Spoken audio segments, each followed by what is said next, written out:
ট্রেনটা সবেমাত্র বাসুলডাঙ্গা স্টেশনকে পেছনে ফেলে কুঝিকঝিক শব্দ করতে করতে মন্থর গতিতে বেগ বাড়াচ্ছে। বাইরে মুষলধারে বৃষ্টি চলছে, তাই ট্রেনের জানলার কাঁচটা খানিক ঝাপসা বর্ণের হলেও বাইরেটা অস্পষ্ট হয়েও চক্ষুশূল।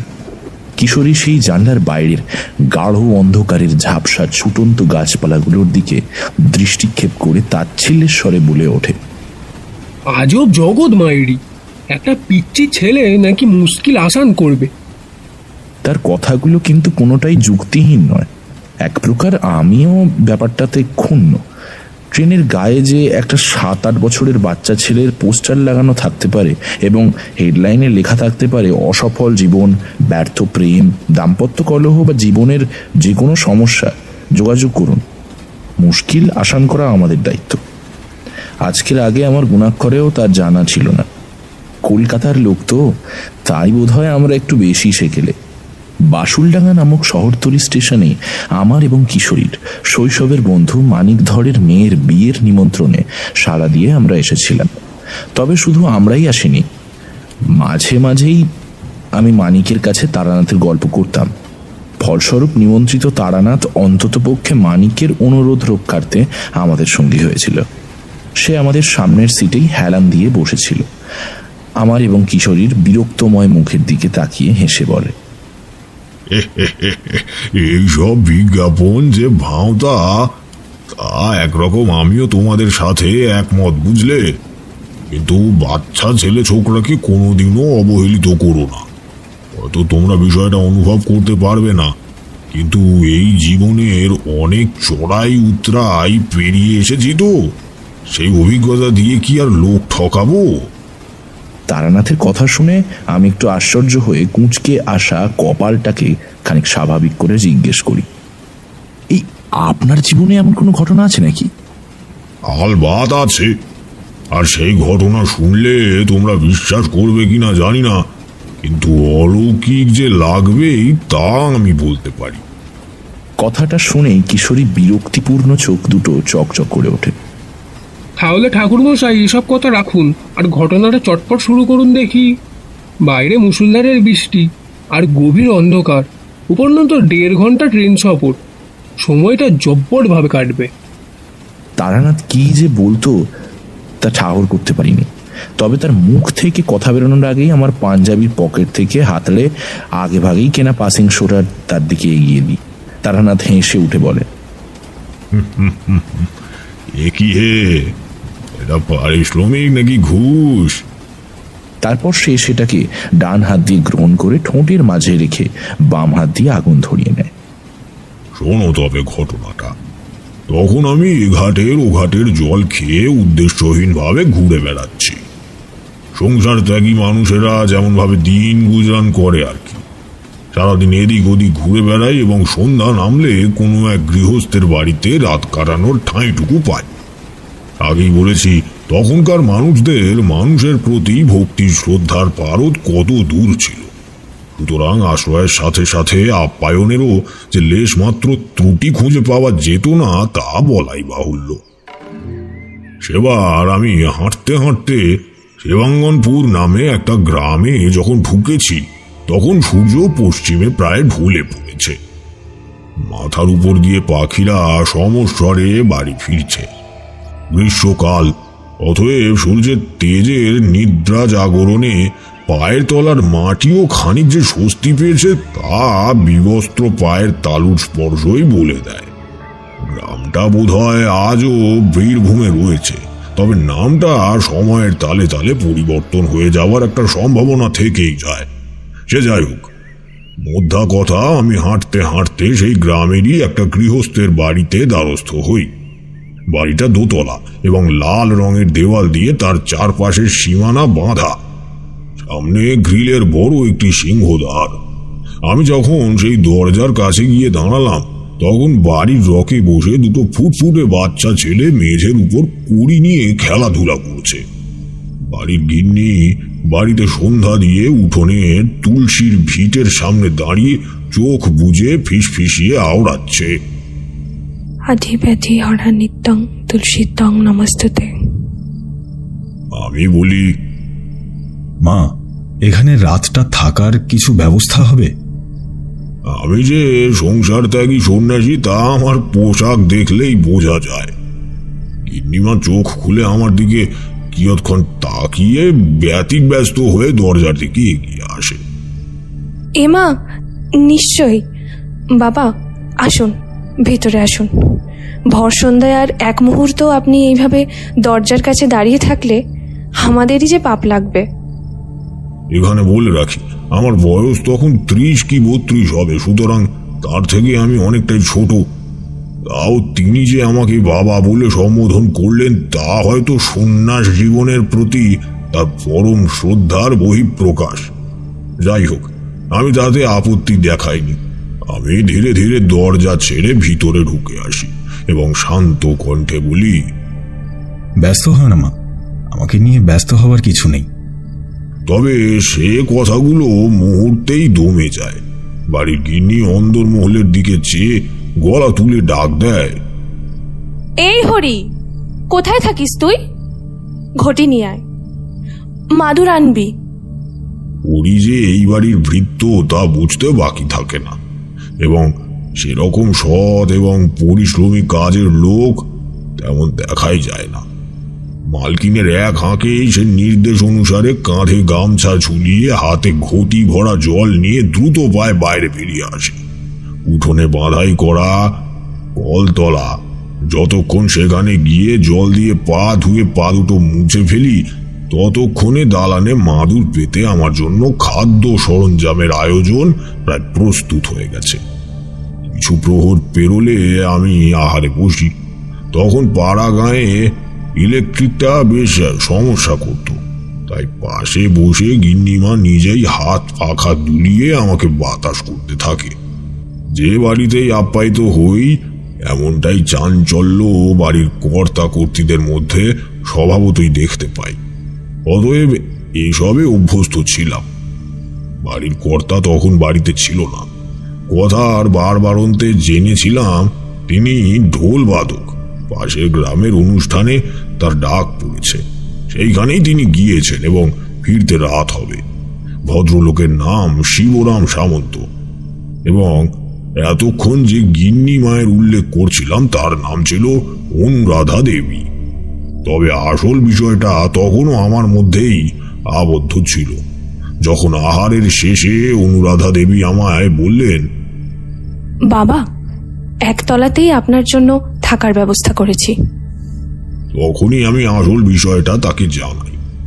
প্রথম না জানানোর কথা ভাবলেও যেহেতু তাদের সম্বন্ধিত ব্যাপারটা, সুতরাং গোপন রাখিনি। বলি, মা দেখো, আসলে তোমাদের বাড়িতে আশ্রয় চাওয়ার পেছনে একটা কারণ রয়েছে, যেটা তোমাদের বলতে না চাইলেও না বলাটায় ভ্রান্তি বোধ করছি। আমার কথা শুনে অনুরাধা দেবী কপালের রেখা খানিকটা কুঁকড়ে যায়। কি বাবা, কি হয়েছে? কিছু কি অসুবিধা? আমি উত্তর দিই, হ্যাঁ মা, আমি এই গ্রামে প্রবেশ করার সাথে সাথেই কেমন যেন একটা গন্ধ পাই, এবং সময়ের সাথে সাথে বুঝতে পারি তোমাদের এই গ্রামের উপর কোনো অশুভ দৃষ্টির ছায়া রয়েছে। কথাটা শুনেই খেয়াল করি অনুরাধা দেবীর চোখ দুটো যেন নিঃশব্দে আটকে ওঠে। তাও এক নিঃশ্বাসে নিজের কথাগুলো শেষ করি। কিন্তু অদ্ভুত কি ঠেকলো জানো, তোমাদের বাড়ির কাছে আসতেই আমার দিব্য শক্তি বলে দিল তোমাদের বাড়ির মধ্যে কোনো এক শুভ শক্তি বিরাজ করছে। হ্যাঁ বাবা, আমরা শিবের পুজো করি। আমাদের বাড়ির মধ্যে শিবের মূর্তি প্রতিষ্ঠিত রয়েছে। কথাটা শুনে আমি মৃদু হেসে বলি, না মা, এতদিন যতটুকু শক্তি আমি অর্জন করতে পেরেছি তাতে এটা বলতে পারি দেবতা ছাড়াও তোমাদের বাড়িতে একটা প্রবল শক্তিশালী শুভ শক্তির বাস রয়েছে। এর বেশি আর কিছুই আমার মতো নগণ্য মানুষের জানা এবং জানানো কোনোটাই সম্ভব নয়। আসলে সত্যিই তাদের বাড়ির চারপাশটা কেমন যেন অদ্ভুত রকম ছিল, তা বলে বোঝানো যায় না। শুধু এইটুকু বলতে পারি, অর্জিত শক্তির সান্নিধ্যে আমি বুঝেছিলাম সেইখানে অশুভ শক্তি এবং শুভ শক্তি যেন পরস্পর সঙ্গম করেছে। অনুরাধা দেবী আতঙ্কিত কণ্ঠে আমাকে শুধোয়, আপনি কি বলছেন বাবা? আমি তো কিছুই বুঝতে পারছি না। এখন আমি কিছুই বলতে পারবো না। আমাকে একটা রাত এখানে ঘুমাতে দাও, যদি ঈশ্বর চায় আরো কিছু আমায় জানিয়ে দেবে। কথাটা বোধহয় অনুরাধা দেবী আগাগোড়াই কিছু বুঝতে পারেননি, তবে এই বিষয়ে তিনি আর মাথাও ঘামাননি।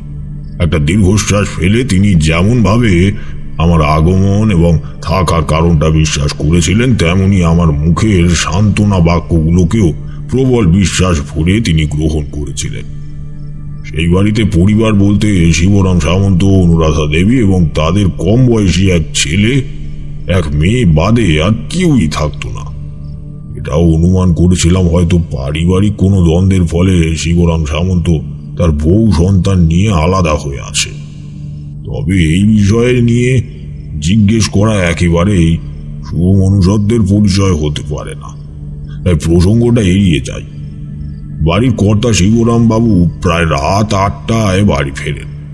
চেহারা তার সুগঠিত, মাথার পাতলা বড় বড় চুল কানের পাশ দিয়ে ঘাড়কে স্পর্শ করেছে, চোখে মোটা ফ্রেমের চশমা, মুখটা ঘন কালো গোঁফ দাড়িতে আচ্ছাদিত। চেহারা দেখলে তাকে গম্ভীর স্বভাবের মানুষ বলেই মনে হলেও অন্তর থেকে তিনি যে অত্যন্ত মিশুকে তার সাথে কিছুক্ষণ কথা বলার পরই আমি আন্দাজ করতে পারি। তখন আমি বাড়ির দালানে বসে বোধহয় সঙ্গে করে বয়ে বেড়ানো কোনো একটা পুরাণ পড়ছিলাম। ভদ্রলোক আমাকে দেখে বেশ খুশি হয়ে হেসে গড়জোড়ে বলে ওঠেন, আমাদের বাড়িতে আপনি যে আতিথেয়তা গ্রহণ করেছেন এর জন্য আমি আপনার কাছে চিরকৃতজ্ঞ। আপনাকে আপ্যায়নের কোনো ত্রুটি যদি হয়ে থাকে ক্ষমার চোখে দেখবেন। আমরা আপনাকে তুষ্ট করার অনেক চেষ্টা করব। আমি ধীর কণ্ঠে তাকে বলি, না বাবা, একেবারেই কৃতজ্ঞ মনে করো না। এই অন্ধকারের মধ্যে আমাকে একা না ছেড়ে তোমাদের বাড়িতে যে আমায় স্থান দিয়েছ, এতে যে আমি তোমাদের কাছে ঋণী। অনুরাধা দেবী এ কথার উত্তরে দাঁত দিয়ে জিভ কেটে বলে, না বাবা, আপনি এমন বলবেন না। আমাদের মতো মধ্যবিত্ত গৃহস্থের যে পাপ হবে, এটা তো সত্যি। সন্ন্যাস জীবনকে সেবা করে আমরাই অনেক ধন্য। আপনার মতো কত সন্ন্যাসী সাধুদের আপ্যায়নের সৌভাগ্য পেয়েছি এবং করেছি। এগুলো যে ভাগ্যের এক একটা খণ্ডক। আগেই শিবরাম বাবুর হাত মুখ ধুয়ে শরীর সেঁকে নেওয়া হয়ে গিয়েছিল। তিনি মেঝের উপর পাতা মাদুরটাতে ধপ করে বসে পড়েন এবং বলেন, হ্যাঁ হ্যাঁ, অনুরাধের কথা শুনে সেবারে সেই ঘটনাটাও মনে পড়ে গেল। সত্যি বিভৎস ছিল তা। অনুরাধা, আমার জন্য ওটা একটু এনে দাও তো। আর হ্যাঁ দেখো, ওই কয়লা চুলোর পাশে এনে রেখেছি, তাপ ধরিয়ে দিও। অনুরাধা দালানের পাশে শাড়ির আঁচলটা দিয়ে পরিপাটি করে মুখের চতুর্দিকটা ঢেকে গল্প করছিল। স্বামীর কথায় কোন দিকে যেন হেঁটে চলে যায়। শিবরাম বাবু আমার দিকে দৃষ্টিপাত করে প্রশ্নসূচক কণ্ঠে বলে ওঠেন, শুনবেন নাকি সে ঘটনাটা? মানে আপনার কাছেও অবিশ্বাস্য করে লাগবে। আমি নির্দ্বিধায় উত্তর করি, বলো। শিবরাম বাবু যেমন মিশুকে তেমনি তার গল্পের দিকে ঝোঁক খানিক বেশি। আমার কথা শুনেই তিনি শির দ্বারা টান টান করে বলে ওঠেন, জানেন, আজ থেকে বেশ কিছু মাস আগে একটা আপনার বয়সের তান্ত্রিক আমার দোরগোড়ায় এসেছিল। আমি সাদাসিধে মানুষ, মহাপুরুষদের জন্য কিছু করতে পেরে এবং তাদের সান্নিধ্যে তাদের কাছাকাছি থাকতে পেরে নিজেকে খুবই সৌভাগ্যবান মনে করি। তখন কাল বৈশাখের প্রহর চলছে। তিনি আশ্রয়ের সন্ধানে এলেন। বলাই বাহুল্য, তৎক্ষণাৎ তাকে আমরা আমাদের বাড়িতে অভ্যর্থনা করলাম এবং সেবা যত্নেরও কোনো ত্রুটি রাখলাম না। তার জন্য একতলার একটা সুন্দর ঘর আমি নিজের হাতে গুছিয়ে দিলাম। কিন্তু তিনি সন্ধ্যাতে খাওয়া দাওয়ার সময় বিনয়ীভাবে বললেন, আমি তোমাদের সেবায় তুষ্ট, তবে আমাকে ঘরের ভেতরে থাকতে বলিস না। আমি খোলা বাতাসের বুকে ঘুমাতে চাই। আমাকে দালানে একটু ঠাঁই করতে, তাহলেই হবে। তার সেই কথাটা আমার মনের মধ্যে একটা ছাপ ফেলে যায়। বলা ভালো, তার প্রতি আমার শ্রদ্ধার মানদণ্ডটার ভিত আরো খানিকটা মাথাছাড়া দিয়ে ওঠে। এই যে এখন যেখানে আপনি আর আমি বসে কথা বলছি, এখানেই তার কথা মতন ঘুমের আয়োজন করে দিই। তো তবে কে জানতো আমরা সাধারণ গৃহস্থরা পৃথিবীর সবকিছু নিম্নে রয়েছি। কাউকেই চেনার মতন দুঃসাহসিক ক্ষমতাটুকু আমাদের মধ্যে নেই। বলেই তিনি অতৃপ্তি প্রবল প্রশ্বাসের বশবর্তী হয়ে একটা দীর্ঘশ্বাস ছেড়ে নিজের কথা বলার গতিটা এক টানে খানিকটা কমিয়ে বাকি কথাটুকুও বলে চলে। জানেন সে কাপুরুষ তান্ত্রিকটা কি করেছিল? শিবরাম বাবুর মুখ থেকে কারোর সম্পর্কে এমন তোর কটূক্তি শুনে আমি প্রথমে একটু ঘাবড়ে যাই। যিনি সাধু সন্ন্যাসীদের এতটা ভক্তি করেন, তিনি এমন ভাবেও একজন তান্ত্রিককে নিয়ে কথা বলতে পারেন? তবে মনের মধ্যেকার প্রশ্নোত্তরের সমাপ্তি তার কথাগুলোতে শীঘ্রই ঘটল। তিনি বললেন, রাতের বেলা গায়ের রাস্তা দিয়ে পথ চলতে একটা বউ তার লালসার শিকার হয়। সে তার ইজ্জত নষ্ট করে। শুধু কি তাই, তার শরীর থেকে সব পোশাকগুলো টেনে ছিঁড়ে ফেলে ক্ষতবিক্ষত করে সে গ্রাম ছেড়ে পালানোর চেষ্টা করে। কিন্তু পাপ করে এই শিবাঙ্গনপুর ছেড়ে পালিয়ে যাওয়া কি এতই সোজা? গ্রামের সকলে সেই তান্ত্রিকটাকে ধরে ফেলে। তারপর তাকেও সকলের সামনে উলঙ্গ করা হয় এবং একটা তীক্ষ্ণ ছুরির ফলা দিয়ে তার চামড়ায় অসংখ্য আঁচড় কেটে তাকে উত্তরের একটা ভাগাড়ের কাছে ফেলে দিয়ে আসা হয়। জানেন, সে বউটিও বাঁচেনি, মারা গিয়েছিল। আর এইসব ঘটনার জন্য মাঝে মাঝে আমার নিজেকেই দায়ী মনে হয়। বলেই শিবরাম বাবু চোখটাকে খানিকটা নামিয়ে নেন। আমি তখন হতবুদ্ধ হয়ে চুপচাপ বসে রয়েছি। এগুলো কি সত্যিই ঘটেছে নাকি নিছক গল্প ঠাহর করতে পারছিলাম না। আমি জানি কেউ এত বড় একটা প্রবৃত্তিকে গল্প করে বলতে পারে না। তাও এটা অবাস্তব হলেই বোধহয় আমি বেশি খুশি হতাম। কেননা ছোটবেলা থেকেই যে সংসারের প্রতিকূলে আমার একটা টান ছিল, এটা যেমন সত্য তেমনি একটা মান্যকর সত্যি হলো তান্ত্রিক সম্প্রদায়কে আমি অগাধ শ্রদ্ধা করি। তখন হয়তো অভিজ্ঞতার স্তম্ভ আমার খানিকটা খাটো ছিল। তবে লোকে বলে না, দূর থেকে কোনো কিছুকে বেশ ভালো লাগে, কিন্তু কাছ থেকে ছুঁয়ে দেখলে সেই আগ্রহটা বেঁচে থাকে না। আমার ক্ষেত্রে এমন কিছুই ঘটেনি। তখন যেমন দূর থেকে লালচে উত্তরীয় পরিহিত তান্ত্রিকদের শ্রদ্ধা করতাম, সম্মান করতাম, ঠিক এখনো তার পরিমাণ নেহাত একদমই কমেনি।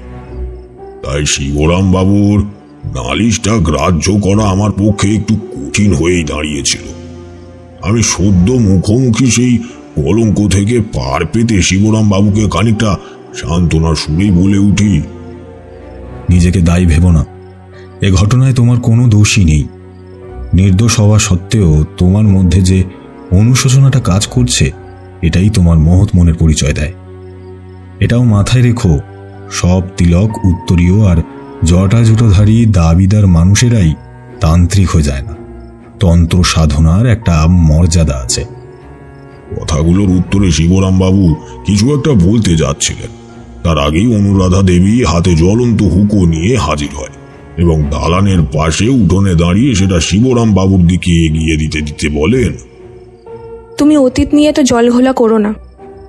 মাঝে মাঝে আমিও বিরক্ত হই। শিবরাম বাবু হুঁকোটা হাতে তুলে নিয়ে সশব্দে তাতে কয়েকটা টান দিয়ে বলেন, কি করবো বলো গিন্নি? আচ্ছা তারানাথ বাবু, আপনি হুঁকোটা নেন, আপনার জন্য একটা জোগাড় করব। আমি মৃদু হেসে উত্তর করি, না বাবা, আমার লাগবে না। কথাটা শেষ হবার সাথে সাথেই ঠক করে ঘরের অন্দরমহলে ঢোকার চৌকাঠের কাছে একটা আওয়াজ শোনা যায়। চমকিত হয়ে আমি এবং উপস্থিত দম্পতি প্রায় একসাথেই সেদিকে ফিরে তাকাই। তখন ইলেকট্রিক চলে এসেছে, চারপাশে কৃত্রিম আলোর ছড়াছড়ি। তাতেই দেখতে পাই দরজার কাছে একটা 7-8 বছরের ছেলে দাঁড়িয়ে রয়েছে। চোখ দুটো তার গোল গোল, মাথার চুলটা ঝাঁকড়া কোঁকড়ানো, মুখটা গোলগাল এবং ত্বক ফর্সা ও ঠোঁটের চারপাশটা স্বাভাবিকের তুলনায় একটু বেশি লালচে। পরনে তার হাঁটু পর্যন্ত একটা হাফ প্যান্ট আর আদুর গা। শিবরাম বাবু ছেলেটির দিকে তাকিয়ে থাকা আমার জিজ্ঞাসু দৃষ্টির উদ্দেশ্যে বলে ওঠেন, ও আমার বড় ছেলে তাতাই। কি বলবো ওর সম্পর্কে আপনাকে, আর কি বলবো। এই ছোট বয়সে তন্ত্র সাধনার দিকে ঝোঁক বেশি। আমরা বাবা মা কিভাবে যে ওকে নিরস্ত করে রেখেছি সেটা আমরাই জানি। অদ্ভুত, এত অল্প বয়সে তন্ত্র সাধনার প্রতি ভাব ভালোবাসা সত্যিই তো বিস্ময়কর। আমি তার চোখের দিকে তাকিয়ে দেখি সে চোখে যেন কি এক মায়াবী টান রয়েছে। আমি হাতছানি দিয়ে তাকে কাছে ডাকি। নিরীহ সেই নিষ্পাপ ছেলেটি আমার কাছে এসে দাঁড়ায় এবং আমি তাকে অল্প ছোঁয়ায় একটু আদর করে দিই। সেদিনের মতো রাতটা কাটে, তবে সকলের অলক্ষ্যে আমার মাথার মধ্যে ঘুরতে থাকা শুভ অশুভ শক্তিগুলোর সন্ধান বা কোনো প্রকার ইঙ্গিত কিছুই আমার দৃষ্টিগোচর হয় না। তার পরিবর্তে পরের দিনই একটা ঘটনা ঘটে যায়, যার কারণে আমার ভাবনার প্রতি আমার বিশ্বাস আরো দৃঢ় পরিকর হয়ে ওঠে এবং সেই কাহিনীর আসল মোড় এখান থেকেই শুরু হয়।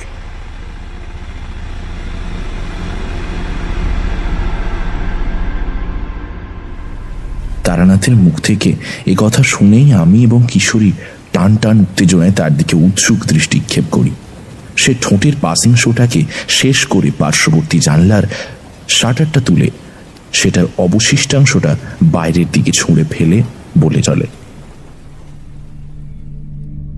সেদিনের মতো রাতটা কাটে। সকাল হয় এবং সামান্য কিছু বেলা বাড়ার সাথে সাথেই নিরাশ হয়ে আমি শিবরাম সামন্তের বাড়ি থেকে বিদায় নেওয়ার তরজোড় সবে মাত্র শুরু করেছি। এমন সময় তার বাড়ি থেকে 10-12 হাত দূরে সামনের দিকে গায়ে গা ঘেঁষে দাঁড়িয়ে থাকা প্রতিবেশী ঘরগুলোর একটিতে হঠাৎই কান্নার রোল পড়ে।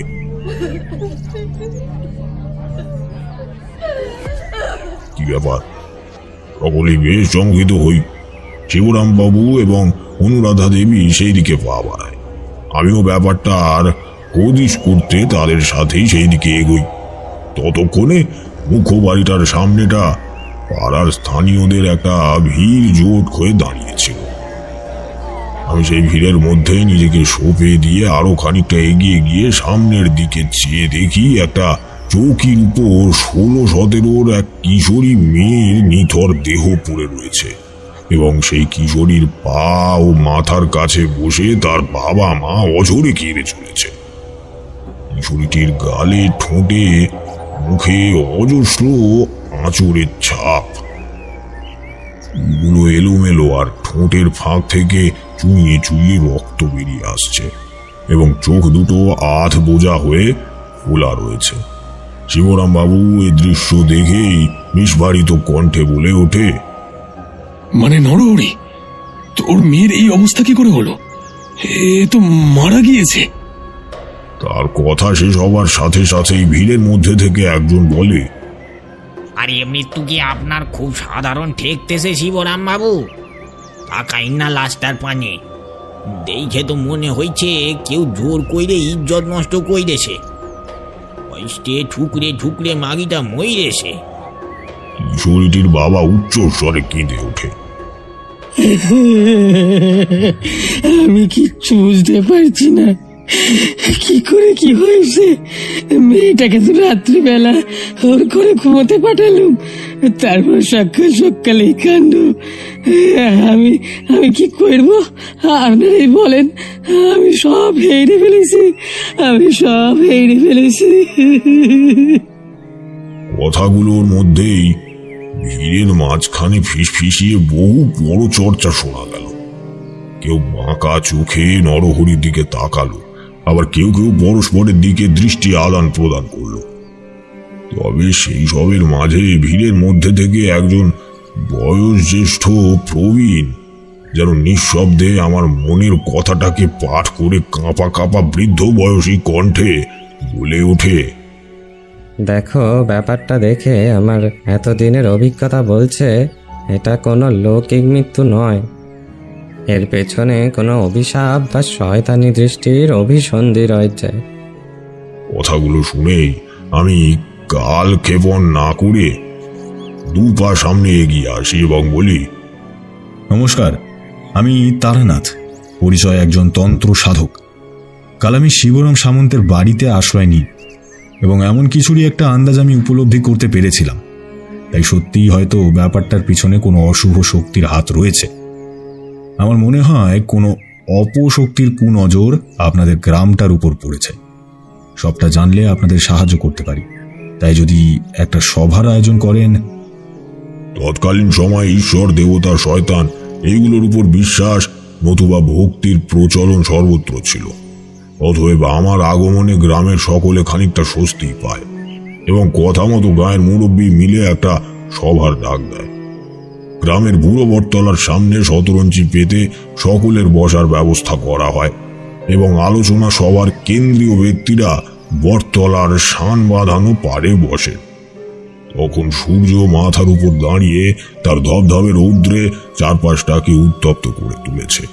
সেই আলোচনার মধ্যে দিয়ে ঘটে যাওয়া কৃষাঙ্গ ঘটনার প্রতি আমি প্রথম আলোর আভাস পাই। প্রায় 80 বছরের একজন প্রৌঢ় তার খ্যাসখ্যাসে গলায় গড়গড়ার তাপ দিয়ে 60 বছরের পুরনো একটা চাপা পড়া সেকেলে ঘটনার বিবৃতি সেই আলোচনা সভায় তুলে ধরেন।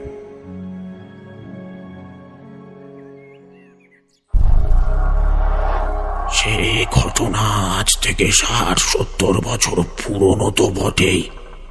তখন এই শিবাঙ্গনপুরের একটা স্থানীয় তান্ত্রিক ছিল, নামটা আবছা মাথায় আসছে, মনে পড়ছে না পুরোপুরি, নিশ্চিত আমি নই। বোধহয় নামটা তার ছিল কালীভূষণ তান্ত্রিক। যাই হোক, সেই তান্ত্রিক কঠোর সাধনা করে একটা আশ্চর্য ক্ষমতা লাভ করেছিল। শুনলে তোমরাও চমকে উঠবে। আশ্চর্য সেই ক্ষমতাটা কি ছিল জানো? কালীভূষণকে অন্য সব তান্ত্রিক বা মানুষদের মতো খাদ্য গ্রহণ করতে হতো না। তার বেঁচে থাকার মূল রসদ ছিল মানুষের আত্মা। হ্যাঁ, এটা গালগপ্প নয়, আমি সেই যুগেরই মানুষ। যে কি বিভৎস সময় যে এই গ্রামের উপর দিয়ে গিয়েছিল তা আমরাই জানি। কালীভূষণ গহন রাত্রিরে শিকারের খোঁজে বেরোতো। তার শিকার করার পদ্ধতি ছিল অত্যন্ত ভয়াবহ। যে কোনো মানুষকে দুটো হাতের পেঁচালো শক্তি দিয়ে ধরে তার চোখের দিকে বেশ কিছু মুহূর্ত তাকিয়ে থাকলেই লোকটি নেতিয়ে পড়তে শুরু করত আর তার আত্মা কালীভূষণের ভোজন হয়ে উঠত। শুধু তাই নয়, রাতের বেলা গৃহস্থের বাড়িতে ঢুকে সে বহু মেয়ে কন্যাকে ধর্ষণও করেছে। প্রথমে তার আত্মাকে বশীভূত করে নিয়ে ধীরে ধীরে তার ইজ্জত লুট করত এবং সকালের আলো ফোটার আগেই সে গা ঢাকা দিত। সকালে উঠে ঘর থেকে পাওয়া যেত আত্মাহীন মানুষের নিথর দেহ। কথাগুলো শুনেই আমার গায়ে কাঁটা দিয়ে উঠেছিল। তবে তাতে বৃদ্ধ পৌরটি কোনো ভ্রুক্ষেপ না করেই তিনি নিজে কথা শেষ করেন। কালীভূষণের ভয়ে শিবাঙ্গনপুর একেবারে ঠোঁটস্থ হয়ে থাকত। রাতের বেলা কেউ বাড়ির বাইরে বের হতো না। একেবারে মৃত্যুপুরীর মতো নির্জন হয়ে থাকত এই গ্রাম। তাহাও হত্যালীলা থামেনি। কালীভূষণ হয়ে উঠেছিল শিবাঙ্গনপুরের মৃত্যুর আর এক নাম, আহোম পিশাচ। তারপর প্রবল শক্তিশালী এক অঘরী আমাদের গ্রামে এসেছিলেন। যেমন বিভৎস তার দৈহিক রূপ, তেমনি তার মন্ত্রপ্রুত শক্তি। তিনি কালীভূষণকে পরাস্ত করে হত্যা করেন। কিন্তু আমার এখনো মনে হয় আবারও সেই আহোম পিশাচ ফিরে এসেছে। হ্যাঁ, এইভাবে কারো রহস্যময় মৃত্যু শুধু তারই প্রত্যাবর্তনের পূর্বাভাস দেয়। কথাগুলোতে সবার চোখে মুখে ভয়ের কালশিটে ফুটে ওঠে।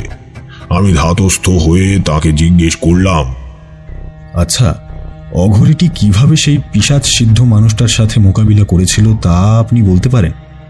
যদি কোনো উপায় দেখিয়ে দেন এবং যদি এই অপশক্তি ওই আহোম পিশাচি হয়ে থাকে, তাহলে আমি আপনাদের জন্য লড়াই করতে প্রস্তুত। এবার তোমরা হয়তো নিশ্চয়ই ভাবতে পারো আমি কেন যেচে সেই বিপদে নিজেকে আহুতি দিতে গেলাম। তাই এখানে বলে রাখি, এক তান্ত্রিক আমায় বলেছিল নিঃস্বার্থভাবে যদি কারো প্রতি তন্ত্র সাধকরা সাহায্যের হাত বাড়িয়ে দেয় তাহলে তাদের অর্জিত শক্তির ক্ষমতা অলৌকিকভাবে দ্বিগুণ হতে থাকে। এই তন্ত্র সাধকের নামটা কোনো কারণে উল্লেখ করলাম না, তবে কারণটা আশা করছি নিশ্চয়ই তোমাদের বোধগম্য হয়েছে। এবার ঘটনায় ফিরি। প্রৌঢ় ভদ্রলোক আমায় নিরাশ করেননি। তিনি অঘরীর দ্বারা একটা বাতলে দেওয়া উপায় আমার সামনে উন্মোচন করে দেন। তিনি বলেন, আমি শুধু এইটুকু জানি, অঘরীটি ফিরে যাওয়ার সময় আহুম পিশাচকে পরাস্ত করার উপায় লেখা একটা পুঁথি কোথায় যেন লুকিয়ে রেখে দিয়ে যান এবং বলে যান যে যোগ্য কোনো পুরুষ সেটার উদ্ধার করবে। কথাটা শুনেই আমার মনে এসে যায় নিজের দৈব শক্তির কথা, যার প্রভাবে নিজের তন্দ্রাকে অস্ত্র করে ঈশ্বরের ইচ্ছায় স্বপ্নের ঘোরে আমি অনেক কিছুরই সন্ধান পেতে পারতাম। হ্যাঁ, যদি স্বপ্নের মধ্যে আমি সেই অঘরীর সাথে বাক্যালাপ করতে পারি তাহলেই বিষয়টার নাগাল আমি পেতে পারবো এবং তন্ত্র সাধনার আর এক ধারা আহোম পিশাচকে হত্যা করার মন্ত্রটাও আদায় করতে পারবো। আচ্ছা, সেই অঘরী এই গ্রামে কোথায় থাকতো? তুমি যেখানে বসে রয়েছ সেখানে, এই বুড়ো বটতলার নিচেই বসে তিনি সাধনা করতেন। সেদিন রাতটা ওই বুড়ো বটতলার নিচেই অতিবাহিত করেছিলাম। তবে যখন সেখান থেকে শিবরাম বাবুর বাড়িতে ফিরে তাকে আমার মনের কথা জানাতে তিনি আঁতকে উঠে বললেন, আপনি কি বলছেন? মাথা আপনার ঠিক আছে তো? যদি সত্যি আহোম পিশাচের নজর আমাদের গ্রামের উপর পড়ে থাকে তাহলে এ মতো অবস্থায় আপনার বাইরের রাত্রি যাপন কিন্তু খুব বুদ্ধিমত্তার কাজ হবে বলে মনে হয় না। সে তো রাতেই টল দেয়। নিজে জানি পিশাচ সিদ্ধ মানুষের কাছে রুদ্রাক্ষ নেহাতি খেলনা, তাও শিবরাম বাবুকে নিজের গলায় ঝোলানো রুদ্রাক্ষের মালা দেখিয়ে উচ্ছিষ্ট কথায় সান্ত্বনা দিই। চিন্তা করবেন না, এই মালা আর আমার পেটের তন্ত্র সাধনার খানিক বিদ্যেটুকুই যথেষ্ট আহোম পিশাচ থেকে আত্মরক্ষার জন্য। অর্থাৎ যা বলা তাই কাজ। রাতের বেলা সেই বুড়ো বটতলার নিচেই আমি রাতটা কাটানোর জন্য যাই। পৃথিবীর বহু অকুল কিনারে কত বছর যে ভিড়ে নিজের জীবন কাটিয়েছি তার কি আর হিসাব আছে? কখনো নাট মন্দিরের দালানে, আবার কখনো গাছের নিচে, কর্দমাক্ত মাটিতে, সবই হয়েছিল আমার বাসস্থান। তাই বুড়ো বটতলার নিচে রাত কাটাতে আমার কোনো অসুবিধা হয়নি। স্বস্তির কথা কি জানো, সেদিন আমার স্বপ্ন এলো, তবে স্বপ্নতে সেই অঘরীর দেখা মিলল না, একটা বীভৎস রক্তাভ দানবের দেখা মিলল। জানো বিভূতি, সে কি অতি প্রাকৃত রূপ তার! শুনলে হয়তো তোমাদের শরীরও একদম ঠান্ডা হয়ে আসবে। তবে কিশোরী কি অবিশ্বাস করতে ছাড়বে? এই বলে তারানাথ বাঁকা চোখে কিশোরীর দিকে তাকায়। কিশোরী কোনো উত্তর করে না। সম্ভবত তারানাথের গল্পের জাদুতে সে একেবারেই বশীকরণ বিদ্যার শিকার হয়েছে। এই জন্তুটাকে বোধহয় মানুষই বলা যায় না। তার রক্ষী কোটরের মধ্যে দুটো জ্বলন্ত চোখের চারপাশটা শক্ত কয়লার মতো পোড়া বর্ণের। মুখটা একেবারেই মানুষের আদলে হলেও স্থানে স্থানে সেখানে কাটা ছেঁড়ার দাগ গাঢ় হয়ে রয়েছে। মাথায় কাঁধ পর্যন্ত অসংখ্য খড়গের মতো জট পাকানো চুল।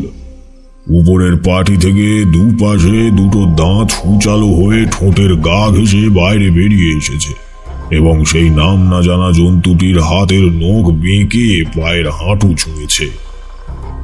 তার কুচকুচে কালো শরীর যেন সাক্ষাৎ নরকের কোনো পাহাড়া রক্ষী ত্রিভুবনে কারোর থেকে পাওনা আদায় করতে এসেছে।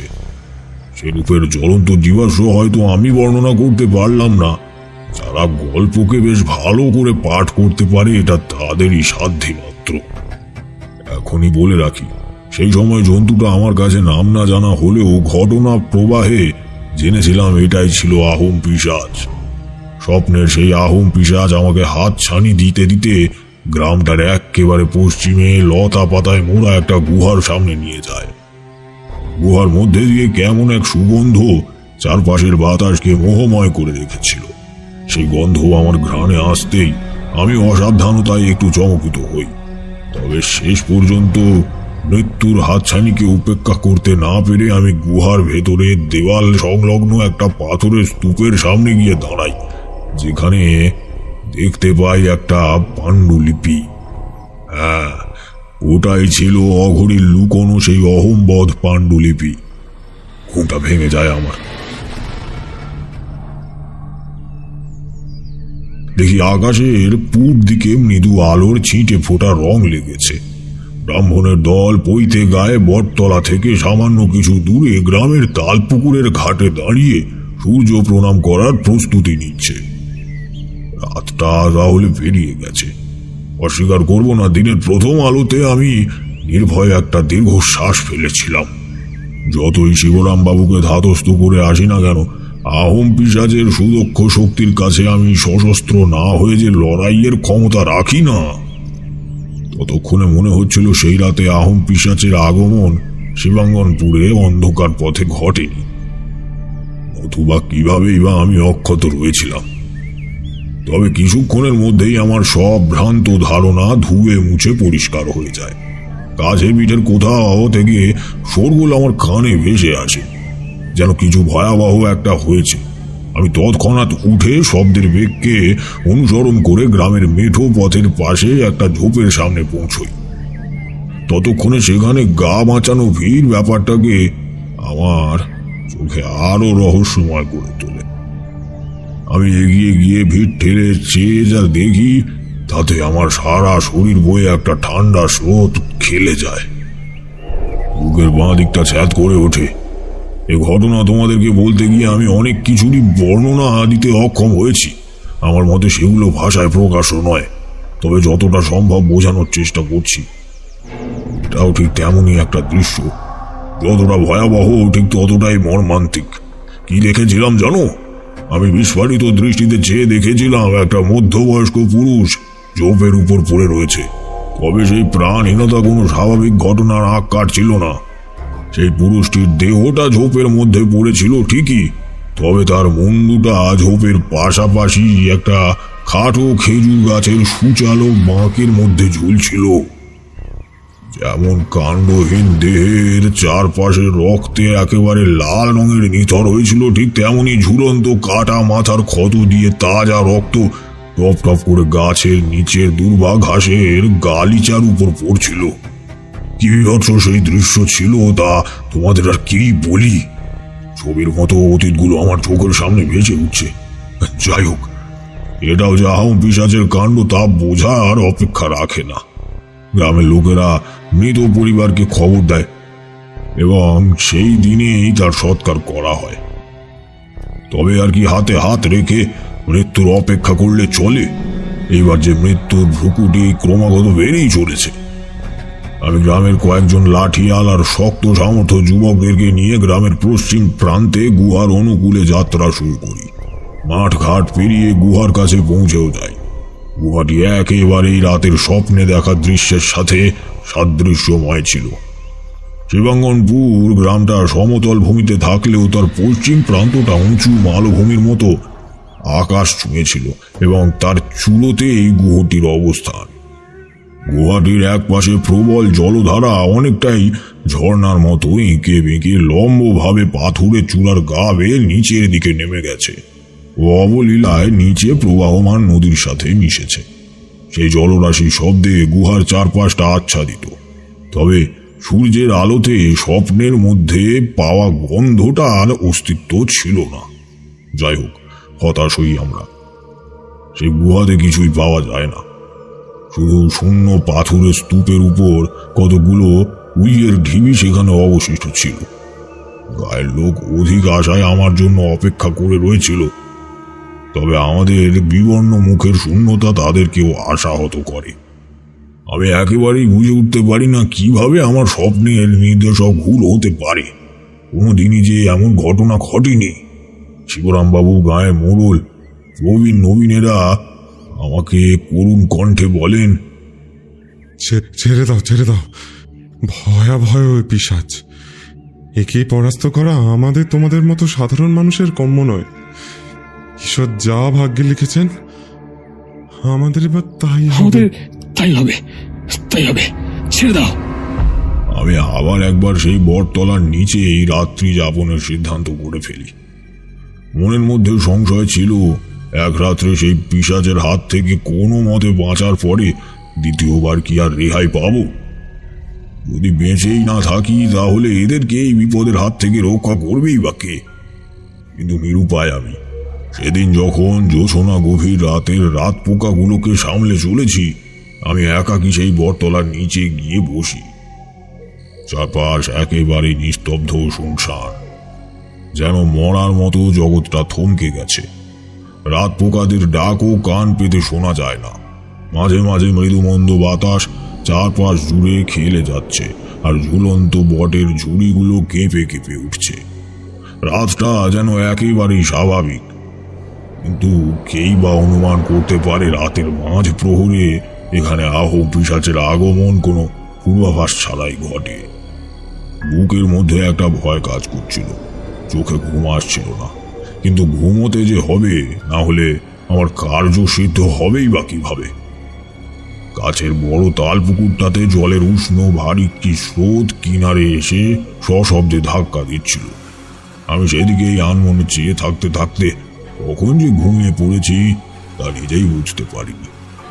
হঠাৎ থক করে আমার কানের কাছে একটা শব্দ হয়, আর চোখে স্বপ্ন আসে। স্বপ্নটা অদ্ভুত, এমনতর স্বপ্ন সংকেতের মুখোমুখি আমি সেদিনের পর আর কোনোদিন হয়েছি বলে মনে পড়ে না। স্বপ্নটা ঠিক যেন একটা নাটকের মতো। আগের দিন যেখান পর্যন্ত শেষ হয়েছিল তারপর থেকেই মন্থর গতিতে আবার আমার দু চোখের সামনে শুরু হয়। স্বপ্নটা এলোমেলো ছিল। আমার ঘুম ভাঙলে আমি সেইগুলো পর পর বুদ্ধিদীপ্ত ভাবে সাজাই এবং গাঁয়ের সকলের কাছে সেগুলো প্রকাশ করি। সকাল হয় ও ভাগ্যক্রমে আমি অক্ষত থাকি। তবে সকালে পাওয়া যায় আবারও একটা প্রাণহীন দেহ। সমগ্র গ্রাম জুড়ে চাঞ্চল্য সৃষ্টি হয়। তাতে আমার কথার গুরুত্ব দেওয়ার শ্রোতাও বৃদ্ধি পায়। আমি গ্রামের সকলের সামনে শুরু করি আমার অনুধাবন করা কথাগুলো। আমি নিশ্চিন্তভাবে সেই পাণ্ডুলিপিটার খোঁজ পেয়েছি। আপনাদের বেশ কিছু জনের সহায়তায় সেটা হস্তগতও করতে পারব। তবে তার আগে আপনাদের সম্পূর্ণ ব্যাপারটি বলতে চাইছি, কিভাবে ওই আহোম পিশাচের পুনঃ আবির্ভাব ঘটল।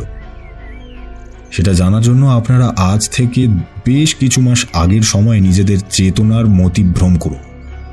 মনে পড়ে ধর্ষণের অপরাধে আপনারা একটা তান্ত্রিককে আধমরা করে ভাগাড়ে ফেলে এসেছিলেন। আমার কথা শুনে শিবরাম বাবু অবাক হয়ে বলে, হ্যাঁ, এই কথা তো আমি আপনাকে প্রথম দিনই বলেছিলাম। আমি মাথা নেড়ে তার কথাতে সম্মতি জানিয়ে বলতে থাকি, নিঃশব্দে সবার অগোচরে ওই ঘটনার সূত্রপাত সেই দিন হয়েছিল। আপনাদের কি মনে হয় সে মারা গিয়েছিল? না, আপনাদের ফিরে আসার পর একটা ডোম তার ক্ষতবিক্ষত দেহকে তুলে নিয়ে যায় এবং তাকে সুস্থ করে তোলে। কেন ডোমটি এটা করল এর উত্তরও আপনাদের জানা প্রয়োজন আছে। কালীভূষণ তান্ত্রিক, অর্থাৎ আজ থেকে 70 বছর আগের সেই আহোম পিশাচ, তিনি জঙ্গলের মধ্যে একদিন একটা বেদিনীর সাথে যৌন সঙ্গমে লিপ্ত হয়েছিল। ডোমটি হলো সেই বেদিনীর সন্তান। নিজের পিতার মৃত্যুর প্রতিশোধ স্বরূপ এই শিবাঙ্গনপুরকে ধ্বংস করার অস্ত্র হিসাবে প্রায় মৃত তান্ত্রিকটিকে সে জীবন দান করে এবং গুহার মধ্যে থেকে অঘরী সেই পাণ্ডুলিপি হাতিয়ে সেই তান্ত্রিকটিকে আহোম পিশাচ সিদ্ধ করে তোলে। সে এই শিবাঙ্গনপুরের শেষ দেখতে চায়। কথাগুলো শুনে সকলের মুখ রক্ত শূন্য হয়ে গেল। নরহরি কাঁপা কাঁপা কণ্ঠে বলে ওঠে, কে বলছেন বাবা? আমি বলছি না, এটা বলছে অতীত। তন্ত্র সাধনার অলৌকিক কিছু ক্ষমতার আধিক্যে জানতে পারা এটাই অতীত। এখন আপনাদের মধ্যে যুবকদেরকে নির্ভয়ে সকলের হয়ে এগিয়ে আসতে হবে। ডোমটি এই গ্রামের একেবারে পূর্ব কোণে যে ঘন জঙ্গল রয়েছে সেইখানেই একটা কুটিরে থাকে। ওই কুটিরেই পুঁথিটি রয়েছে, সেটাকে আনতে হবেই। নইলে আমার দ্বারা কিছুই করা সম্ভব নয়। কথাগুলো একটু জোর দিয়েই বলেছিলাম, কেননা মনে হয়েছিল হয়তো খুব অল্প সংখ্যক মানুষই এই কাজের বাস্তবায়নে সাহায্য করতে এগিয়ে আসবে। তবে আমাকে ভুল প্রমাণ করে গ্রামের প্রত্যেকটা বাসিন্দাই এগিয়ে আসে। বললে বিশ্বাস করবে না, মেয়েরাও সেখানে পিছু হটেনি। সম্পূর্ণ শিবাঙ্গনপুর গিয়ে ডোমের ঘরের উপর উপচে পড়ে এবং তাকে প্রচণ্ড প্রহার করে পুঁথি তো আদায় করে নেয়, সাথে তখন পর্যন্ত মৃত সব নিরপরাধ নিষ্পাপ মানুষগুলোর মৃত্যুর প্রতিশোধে ডোমের টুঁটি কেটে সেই জঙ্গলেই ফেলে দিয়ে আসে। গ্রামে ফিরে শিবরামবাবু পুঁথিটা আমার হাতে তুলে দেয় এবং খানিক চিন্তিত কণ্ঠে বলেন, আমাদের ভাগ্য আপনাদের হাতে সমর্পণ করলাম, দয়া করে আমাদেরকে রক্ষা করুন। পুঁথিটি হলদে রঙের মলাটে আবৃত, বেশ মোটা রকম এবং ধূসরতার ছাপ স্পষ্ট। আমি সেটিকে শিবরামবাবুর হাত থেকে নিয়ে তাকে উপরন্ত গ্রামের সকলকেই নিশ্চিন্ত করতে গম্ভীর স্বরে উত্তর দিই, আমি আমার সর্বস্ব দিয়ে আপনাদের জন্য চেষ্টা করব। আপনারা প্রয়োজনকালে শুধু ছোট বড় সকল প্রকার সাহায্যে এগিয়ে আসবেন। গায়ের মোড়ল নাকের নিচে মোটা গোঁফে সামান্য তা দিয়ে বলেন, আমরা তো থাকবো বটেই, এবং কাজ হলে খুশি হয়ে আপনাকে কিছু দিতেও পিছপা হব না। কি বলো তোমরা? সমস্বরে সকলে সম্মতি জানায়। তবে আমি মাথা নিচু করে দ্বিধা ভরে উত্তরোত্তর বলি, দেখুন, একজন সাধক কখনোই বিনিময় প্রথার কাছে আত্মসমর্পণ করে না, তাই লজ্জা দেবেন না। আগেই বলেছিলাম, শিবরামবাবুর বাড়ির একতলাতে আমার থাকার ব্যবস্থা ছিল। ঘরটা মন্দ ছিল না। সেখানেই আমি পুঁথিটা নিয়ে পরন্ত বিকালে পাঠোদ্ধার করতে বসে যাই। আহোম পিশাচ সিদ্ধকরণ পদ্ধতিটি খুবই অদ্ভুত, জানোই। আমি তা তোমাদের বলবো না, সুতরাং এই বিষয়ে বৃথা কৌতূহল নিবারণ করো। কাজের কথা বলি। পুঁথিটা পড়ে জানতে পারি আহোম পিশাচকে হত্যা করতে পারবে সেই পৃথিবীতে যার অভিজ্ঞতা প্রায় 150 বৎসরের। তবে এত বছর আর মানুষ কোথায় বাঁচে, সুতরাং তাকে প্রাণী মারা যে এক প্রকার দুঃসাধ্যকর আমি বুঝেই গেছিলাম। তবে একেবারেই অর্থহীনভাবে আশা হারায়নি। অস্থায়ীভাবে তাকে চিরতরের জন্য বন্দি বানিয়ে রাখার একটা পদ্ধতি সেই পুঁথিতে লেখা ছিল। সেটিকেই অবলম্বন করার সিদ্ধান্ত নিয়ে গ্রামের কিছু লোককে সূর্যাস্তের সামান্য পরেই তলব দিই। দেখুন, আহোম পিশাচকে নিরস্ত করতে একটা যজ্ঞ করতে হবে। তার জন্য প্রয়োজনীয় জিনিসগুলো কিছুক্ষণের মধ্যে যত দ্রুত সম্ভব আপনারা একটু জোগাড় করে ফেলুন। আজ রাতেই যজ্ঞটা সেরে ফেলতে চাই, যাতে দ্বিতীয়বার আর কোনো নিরপরাধ মানুষ মারা না যায়। কি কি লাগবে ঠাকুরমশাই? আপনি বলুন, সব ব্যবস্থা হয়ে যাবে। যজ্ঞের জন্য যেগুলো স্বাভাবিক প্রয়োজন সেগুলো নিও। যেগুলো আলাদা করে প্রয়োজন সেগুলো হলো গরুর এক টুকরো কাটা শিং, কিছু পান পাতা, কর্দমাক্ত পদ্মের শিকড় আর একটা মানুষের মাথা খুলি। এগুলো জোগাড় করুন। উক্ত কথা শুনেই তারা সদর দরজা পেরিয়ে অন্ধকারে মিলিয়ে যায়। তবে এইখানে আরেকটা কাণ্ড ঘটে যায়, যেটাকে প্রথমে আমি বিশেষ পাত্তা না দিলেও পরে আমার ভাবনাকে তেজস্বী করে তুলেছিল। আমি পুঁথিটা ঘরেই রেখে দালানে এসেছিলাম। যখন দালান থেকে ঘরে ঢুকি, দেখি পুঁথিটা এলোমেলো হয়ে বিছানার উপর পড়ে রয়েছে। পাতাগুলো দুমড়ে মুচড়ে গেছে, ঠিক যেন কেউ সত্তর পুঁথি থেকে কিছু একটা খোঁজার চেষ্টা চালিয়েছে। তবে আমি ব্যাপারটা নিয়ে জল ঘোলা না করে পুঁথিটা খুলে যজ্ঞের জন্য প্রয়োজন মন্ত্রগুলো মুখস্থ করা শুরু করেছিলাম। বহুক্ষণ ধরে ঘরের মধ্যে যখন একটানা সেই পুঁথির উপর মুখ গুঁজেছিলাম, তখনই দরজার কাছে একটা খট শব্দ শুনতে পাই। চমকে উঠি না, তবে তাকিয়ে দেখি শিবরামবাবুর বড় ছেলে তাতাই দরজার আগল ধরে ঘরের মধ্যে উঁকি দিচ্ছে। আমার চোখে তার চোখ পড়তেই সে চোখ দুটো নামিয়ে নেয়। আমি মৃদু হাসি। ছেলেটা বেশ লক্ষ্মীবন্ত। সে বয়সে যেমন সকলে বদ, চঞ্চল আর অবাধ্য হয়ে দাপাদাপি করে, সে একেবারেই তেমন নয়। আমি তাকে কোমল কণ্ঠে জিজ্ঞেস করি, তোমার কিছু প্রয়োজন তাতাই? তাতাই হ্যাঁ সূচক মাথা নেড়ে বলে, আমার বলটা এই ঘরে ঢুকে গেছে, সেটা একটু দেবে গো। এতক্ষণ খেয়াল করিনি। একটা সবুজ রঙের বল গড়িয়ে ঘরের এক কোণে বিঁধেছিল। সেটাকে পেয়ে পরম আনন্দে তাতাই বিদায় হয়। রাত নেমে আসে। শিবরাম বাবুর দোতলা বাড়ির পিছন দিকটা বেশ বড় একটা মাঠ আছে, যার সীমা পরিসীমা ছোট বড় ঝোপঝাড়ে একাকার। সেখানে আহুন পিশাচকে বন্দি করার যজ্ঞ শুরু হয়। গভীর রাত, ঘড়িতে প্রায় 1টা বাজে। সুতরাং সেই সময় কারো যে বাড়ির বাইরে বের হওয়ার নেহাত কোনো প্রয়োজনই থাকে না তা বলাই বাহুল্য। তাও যজ্ঞ শুরু করার আগে সমগ্র গ্রামে ঢেরা পিটিয়ে 4 দেওয়াল ছেড়ে বাইরে বেরোনোর উপর নিষেধাজ্ঞা জারি করে দেয়া হয়। সকলে প্রয়োজনীয় সব সরঞ্জাম আমার কাছে সমর্পণ করে বিদায় নেয়। আমি আগুনের ফুলকি দিয়ে বিস্তীর্ণ চক্রাকার একটা লক্ষণ রেখা টেনে তার মধ্যে অগ্নিকুণ্ডের আগুন জেলে সেটির সামনে চোখ বুজে বসি। চারপাশ একেবারেই জনমানবহীন, পাথরের মতো নিস্তব্ধ, এবং আমি সাধকের দায়িত্বে সেই পাতলা আধারের মধ্যে একা বসে। আকাশে তখন মধ্য প্রহরে জলজলে চাঁদ মাঝে মধ্যেই মেঘের আড়ালে বিলীন হয়ে যাচ্ছে। কখনো কখনো এপাশ ওপাশে গাছের ডাল থেকে ডাহুক বা পেঁচার চাপা স্বরে কথোপকথন কানের দুপাশে ভেসে আসছে। অনর্গল তারস্বরে রাত পোকাদের ডাকও চারপাশটাকে আরো খানিকটা বিভোর করে তোলে। তাও যেন নিস্তব্ধ নিশুতি সেই রাত নির্বাক্যে কোনো এক মৃত্যুপুরীর আগমনের প্রহর গুনে চলেছিল।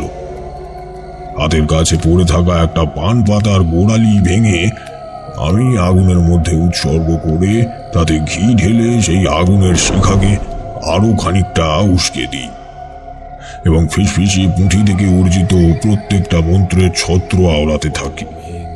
আমার নিজের কণ্ঠের ফিসফিসে স্বর নিজের কানেই প্রতিধ্বনিত হয়ে চলে। সময় গড়িয়ে চলতে থাকে এবং কেমন যেন আমার বুকের পাশের মাংসথলিটির কম্পন ক্রমশই সময়ের সাথে সাথে বাড়তে শুরু করে। আমার করটি ধরা হাতের শিরা উপশিরা কাঁপতে থাকে। বোধ হতে থাকে এইভাবে অতি ভয়াবহ সেই আহুন পিশাচের মুখোমুখি লড়াই কি আদৌ সম্ভব? তবে উত্তরের আশা রাখি না। অনর্গল মন্ত্রের সবটা বিড়বিড়িয়ে চলে। এইভাবে কতক্ষণ যে চলেছিল সেই মায়াবী রাতের প্রলম্বিত মায়া ভেদ করে আমি ঠিক যাচাই করতে পারি না। তবে অনির্দিষ্ট কিছুটা সময় যাপিত হওয়ার পর সেই অবিস্তীর্ণময় ঘটনাটা ঘটে যায়। তখন আমি এক নাগারে ধ্যানগ্রস্ত মন্ত্র পাঠ করে চলেছি। এমন সময় হঠাৎই নিস্তব্ধতা ভেদ করে একটা আকাশ ফাটানো আর্তনাদে আমার সারা শরীর কেঁপে ওঠে। কি প্রাগৈতিহাসিক অতি প্রাকৃত সেই আর্তনাদ, বলে তা বোঝানো যাবে না। ঠিক অগণিত মেঘের পরস্পরের সাথে সজোরে সংঘাত করলে যে হুঙ্কার দিক বিদিক ছড়িয়ে পড়ে, অনেকটা সেই রকম। বহুবার বহু সাধনা করেছি, আবার কিছু সম্পূর্ণ করা হয়ে ওঠেনি। তবে কোনো দিনই যে নিজের খই হারিয়ে ফেলিনি তা আমি খানিকটা জোর দিয়েই বলতে পারি। তাও সেই গর্জনে যে কি এক অদ্ভুত আবেশ ছিল জানি না, আমি নিজের মন্ত্রের ধারা সবটা গুলিয়ে ফেলি। বন্ধ চোখ দুটো দপ করে খুলে ফেলি, আর সাথে সাথেই ঘটে যায় আমার জীবনের সম্মুখিত সবচেয়ে মাংসাশী একটা ঘটনা। আজীবন আমি তা ভুলব না। আমি মন্ত্র বলা থামিয়ে চোখ খোলার সাথে সাথেই দপ করে সামনের অগ্নিকুণ্ডে জ্বলতে থাকা লিকলিকে আগুনে বৃহৎ কুণ্ডুলি এক নিমেষে ধূলিসাৎ হয়ে যায়, যেন সেটা আমার ধ্যান ভঙ্গেরই অধীর প্রতীক্ষা করে বসেছিল। আমার চারপাশের বৃত্তাকার লক্ষণ রেখার আগুনটাও কোনো এক অদৃশ্য শক্তির আনুমানিক ফুতে অন্ধকারের মধ্যে বিলীন হয়ে যায়। অন্ধকারে চতুর্দিক একেবারেই একাকার হয়ে যায়। তারপরে আবার পরপর দুবার আমার সামনে জোরালো অন্ধকার ভেদ করে সেই অজানা জানোয়ার কণ্ঠের গর্জন আমার বুকের পাঁজরকে ছিন্ন ভিন্ন করে বেরিয়ে যায়। আমি আর্তনাদও করতে পারি না। আমি আতঙ্কে পেছনে কয়েক পা সবে মাত্র ছিটকে গিয়েছি, এমন সময় সামনে অভেদ্য অন্ধকার ভেদ করে একটা দমকা বাতাস আমার শরীরটাকে ছুঁয়ে যায় এবং আমি বিস্ফারিত দুটো চোখ নিয়ে শুয়ে আসা অন্ধকারের মধ্যে তাকিয়ে দেখি সামনের সীমাহীন অন্ধকারের চাদরের বুক চিরে আমার সামনে এসে দাঁড়িয়েছে একটা দৈত্যাকার জন্তু। বাঁচা মরার সেই পরিস্থিতিতেও দাঁড়িয়ে প্রথমবার দেখেই আমি সেই অদ্ভুত জানোয়ারটাকে চিনে ফেলি। তাকেই আমি প্রথম দিন স্বপ্নে দেখেছিলাম।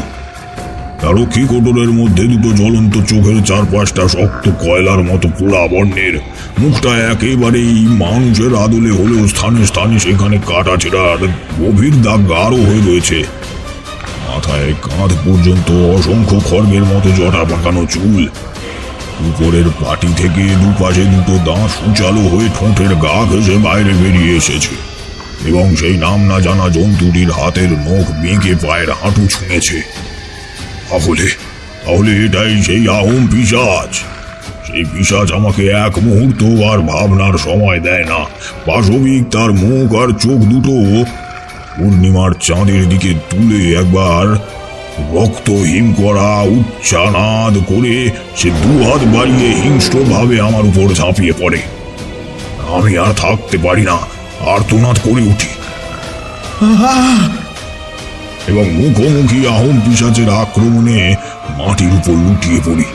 পিশাচটা চার পায়ে ভর দিয়ে আমার চিত হয়ে মাটিতে উল্টে পড়া শরীরের উপর উঠে আসে এবং যান্ত্রিক ভয়াবহ অগ্নুৎপাতের মতো অট্ট ক্রোধে ফুঁসতে ফুঁসতে আমার চোখের দিকে তাকিয়ে বলে ওঠে, তোরা আমার বাবাকে মেরে ফেলেছিস, দেখ এবার তোরা কেউ বাঁচবি না।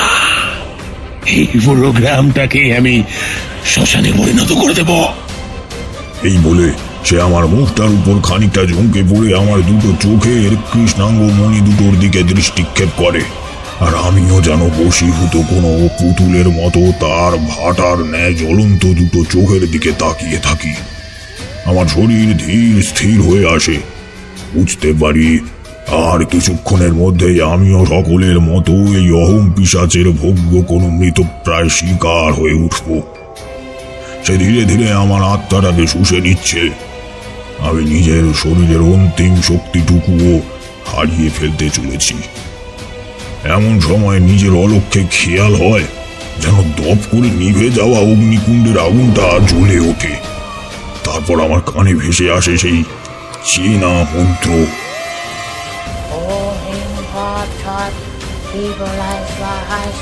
ঠিক আমি যতটাতে নিজের ভারসাম্য হারিয়েছিলাম তারপর থেকে কেউ যেন সেটা পাঠ করতে শুরু করেছে।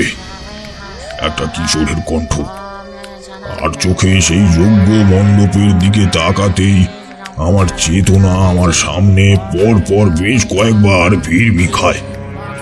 আমি তাকিয়ে দেখি সেখানে খালি গায়ে একটা কিশোর ছেলে আগুনে ঘি ঢেলে ক্রমাগত মন্ত্রের চড়াই উতরাই পেরিয়ে চলেছে, এবং সেই ছেলেটি আর কেউ নয়, ছেলেটি হলো শিবরাম বাবুর বড় ছেলে তাতাই। কিন্তু এটাও কি সম্ভব? সেই গোল গোল দুটো চোখ, মাথায় ঝাঁকড়া কোঁকড়ানো চুল, গোলগাল মুখ আর ফর্সা ত্বক, বিন্দু মাত্র সেই চেহারার অন্যথা নেই। সন্দেহ নেই এটাই তাতাই। প্রথম অবাক লাগলেও কিছুক্ষণের মধ্যেই ব্যাপারটার সাথে নিজেই মানিয়ে নিতে পারি, এবং ব্যাপারটা আমার বুঝতে আর বাকি থাকে না যে কেন পুঁথিটা এলোমেলো হয়ে বিছানার উপর পড়েছিল। তান্ত্রিক সাধনার শখে ঘাড়ে চাপা ভূতের দাপটেই যে সে আমার আগে পুঁথিটা মুখস্থ করে ফেলেছিল তা তাতাইয়ের দুর্বার বেগে উচ্চারিত মন্ত্রের সমস্বরই প্রকাশ করে। তবে এটাও কি অলৌকিক নয়, যেখানে মন্ত্র উচ্চারণ করতে গিয়ে আমি নিজেই সজ্ঞান হারিয়ে ফেলি, সেইখানে একটা 7-8 বছরের ছেলের পক্ষে পুঙ্খানুপুঙ্খ এই দক্ষতার বিন্দু বিসর্গ আমার মস্তিষ্কে ঢোকে না। আমি বিহ্বল হয়ে তাকিয়ে থাকি। তাতাইয়ের শুকনো গলার ভেজা কণ্ঠস্বর দিক বিদিক শূন্য হয়ে রাতের আঁধারের মধ্যে দৌড়াতে শুরু করে। তখনও সেই পিশাচটা আমার বুকের উপর চেপেই বসেছিল। হঠাৎ সে আর্তনাদ করে আমার থেকে কয়েক হাত দূরে ছিটকে গিয়ে মাটিতে উল্টে পড়ে। সাথে সাথেই আমি 2 হাতে ভর করে উঠে বসি, এবং তৎক্ষণাৎ চোখের সামনে আমি যে দৃশ্য দেখতে পাই তাতে আমার শরীরের নিষ্ক্রিয় উত্রাসটুকুও মাথা দুলিয়ে ওঠে। আমি দেখি তাতাইয়ের সামনের জ্বলন্ত অগ্নিকুণ্ডের লিকলিকে শাখা ধীরে ধীরে আকাশ ছোঁয়া অতিকায় হয়ে উঠেছে এবং সেটি একটা বৃহৎ আকার ষাঁড়ের রূপ নিয়েছে। ষাঁড়টির চেহারা বললেই বোধ হয় তোমরা আন্দাজ করতে পারবে তার আসল পরিচয়। ষাঁড়টির মাথায় দুটো বড় বাঁকানো শিং, পিঠে ঊর্ধ্বাকার একটা কুঁজ এবং তার গলার নিচে ঘাড় থেকে ঝুলন্ত আলগা চামড়া ভাঁজ হয়ে ডিওলাভ গঠন করেছে। ষাঁড়টির রং জ্বলন্ত আগুনের মৃদু কালো বর্ণের, আর কপালে তার ত্রিপুণ্ড আঁকা। হ্যাঁ, সেটি আর কেউ নয়, ব্রাহ্মণ ষাঁড়, পুরুষ জেগু, শিবের বাহক নন্দী। চোখের পলক ফেলার আগেই আগুনে আবির্ভূত নন্দী মাটির উপরে আছড়ে পড়া আহোম পিশাচের শরীরের উপর লাফিয়ে পড়ে। বাতাসের মধ্যে তার শরীরের আগুনের ঝলকানি খানিকটা খেলে যায় এবং তাদের মধ্যে শুরু হয় এক ভয়াবহ ধস্তাধস্তি। কি এক অকল্পনীয় সেই দৃশ্য! সেইখানে কিছুক্ষণ দাঁড়িয়ে থাকলেই বোধ হবে যেন তুমি নরকের দ্বারে এসে দাঁড়িয়েছ। কিছুক্ষণ সেইভাবেই আহোম পিশাচ এবং মন্দির মধ্যে সংঘর্ষ চলার পর শিবের পাঠানো দূতের কাছে সেই অপশক্তিকে পরাস্ত হতেই হয়। মন্দির নিজের বাঁকানো শিংয়ের চূড়া দিয়ে পিশাচটাকে পর পর দুবার মাটিতে আছড়ে ফেলে এবং যুদ্ধের অবসাদ ঘটে। পিশাচটি মারা যায় এবং মন্দির আগ্নেয় দেহ অন্ধকারের বাতাসের মধ্যে দপ করে নিভে মিলিয়ে যায়। আমার শরীরের চারপাশ দিয়ে একটা ঠান্ডা হিম বাতাস খেলে যায়। আমি আর চেতনাগ্রস্ত হয়ে থাকতে পারি না, জ্ঞান হারিয়ে মাটিতেই লুটিয়ে পড়ি। জানা হয়নি তাতাইয়ের এই রহস্যময় আবির্ভাবের কারণ কি। যখন জ্ঞান ফেরে তখন আমি শিবরাম বাবুর বাড়িতে বিছানার উপর শুয়ে রয়েছি। মাথার উপর একটা মৃদু তেজের বাল্ব পরিকাঠ থেকে ক্রমাগত এপাশ ওপাশ দূরে চলেছে। মাথাটা বেশ ভারী, যেন কেউ পাথর দিয়ে আমার অলক্ষ্যে সেটাকে করে দিয়ে গেছে। চোখ মেলে ধীরে ধীরে বিছানার উপর উঠে বসি। ঘরটিতে বাড়ির পিছনের দিকটাতে পরীক্ষণ করার জন্য একটা পাল্লাবিহীন জানালা খোলা রয়েছিল। যেদিকে তাকিয়েই আমার ষষ্ঠ ইন্দ্রিয় আমাকে বলে দেয় বাইরে গোধূলি নেমেছে। আমি যে ঘরটিতে রয়েছিলাম সেটি বাড়ির দোতলার কোনো অংশ। সেটিও জানালার বহির্মুখী দৃশ্য আমাকে জানান দেয় এবং পরক্ষণেই বাড়ির দালান থেকে কিছু মানুষের কথোপকথন আমার কানের পর্দায় এসে ভিড় করে। তাতাইয়ের ঈশ্বর সাধনার দিকে বরাবরই একটা ঝোঁক ছিল, তাই বলে এমন দিন যে দেখতে হবে কল্পনাও করিনি। বলা চলে শেষটুকু ওর জন্যই তো রক্ষে হলো, নইলে বাবারও যে কিছু একটা হয়ে যেতে পারত। মেয়েলি কণ্ঠের স্বরে কেউ এগুলো বলে, সম্ভবত অনুরাধা দেবী হবে। এর প্রত্যুত্তরে শোনা যায় শিবরাম বাবুর কণ্ঠ। আজ আমার বুকটা না চাইতো গর্বে যেন ভরে উঠেছে, বুঝলে অনুরাধা? আজ আমার খুশির কোনো সীমা পরিসীমাই নেই। শিবরাম বাবু হয়তো বাকি আরো কিছু বলেছিল, তবে ধীরে ধীরে তার কণ্ঠস্বর আমার কানের কাছে অস্পষ্ট হতে শুরু করে। আমার মন মোড় ঘোরাতে শুরু করে, কেননা তখন আর আমি সেই বাক্যালাপ শোনার মতন পরিস্থিতিতে থাকতে পারিনি। আবার একটা অদ্ভুত ঘটনা গোধূলির চাপা অন্ধকারে আমার সাথে ঘটে যায়। বাড়ির পেছন দিকের যে জানালার কথা আগেই বললাম, সেই জানালার সমান্তরালে একটা অতিকায় নারকেল গাছ ছিল। গাছটা শীর্ণকায় এবং প্রচন্ড লম্বা, যেন তার ডগা আকাশ ছুঁয়ে মেঘের আড়ালে কোথাও হারিয়ে গেছে। আমি সামনের দিকে সেই জানালার দিকে মোহমান হয়ে চেয়ে থাকি। নারকেল গাছটির একেবারে গোড়া এবং আগার মধ্যবর্তী দেহটা সেই জানালা দিয়ে স্পষ্ট দেখা যায়। আমি সেই দিকেই চেয়ে অবাক হয়ে যাই। দেখি ধীরে ধীরে সেই গাছের গা বেয়ে উপর থেকে দুটো শীর্ণকায় সরু লকলকে পা নিচের দিকে নেমে আসছে। পা দুটোতে অসংখ্য কাটা ছেঁড়ার দাগ ভর্তি। টপ টপ করে সেই পায়ের বুড়ো আঙুল বেয়ে রক্তের ফোঁটা পড়ছে। ব্যাপারটা কি বিষয়টা বোঝার জন্য আমি বিছানা ছেড়ে নেমে জানালার একেবারে মুখোমুখি গিয়ে দাঁড়াই। আগেই বলেছি, জানালাটা আর কোনো পাল্লা নেই, শুধুমাত্র তার সর্বাঙ্গ গ্রিলের চাউনি দিয়ে ঘেরা। আমি সেই গ্রিলটাতে নিজের মুষ্টি বন্ধ হওয়া হাতটাকে আটকে বাইরে কি ঘটে চলেছে তা দেখার চেষ্টা করি। তখনও পা দুটো স্লথের গতিতে নিচের দিকে নেমে চলেছে। সেই পায়ের গোড়ালিটা আমার দিকে, আর পায়ে সজ্জিত আঙুলগুলি গাছটার বাঁকুড়ের দিকে করা। তবে ভালো করে পা দুটোর দিকে তাকাতেই আমার শরীরের লোমগুলো একটা শিহরণে খাড়া হয়ে গেল। আমি অবাক দৃষ্টিতে সেই পায়ের দিকে দুটো চোখকে বদ্ধ করে ভালো করে তাকাতেই বুঝতে পারি, না, আসলে পা দুটো নিচে নামছে না, সেটি ক্রমাগত বর্ধিত হয়ে চলেছে। পায়ের উপর অংশটা যেন নিজের জায়গায় স্থির রয়েছে, শুধু বৃদ্ধি পাচ্ছে পা দুটো। সেই দৃশ্য দেখে আমার গলার শ্বাসনালীর পাশ দিয়ে পরপর দুটো শুকনো ঢোক বয়ে গেল। আমার চোখ দুটো আতঙ্কে টকটকে লাল হয়ে ওঠে।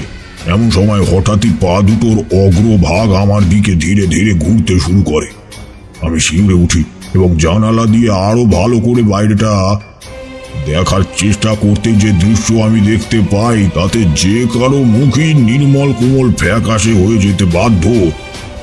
আমি দেখি ধীরে ধীরে উপর থেকে নারকেল গাছের গা বেয়ে একেবারে আমার মুখোমুখি একটা উদ্ভট জন্তু নেমে আসে। না, ঠিক উদ্ভট নয়, তবে এর সাথে পরিচয় আমার আগেই রয়েছে।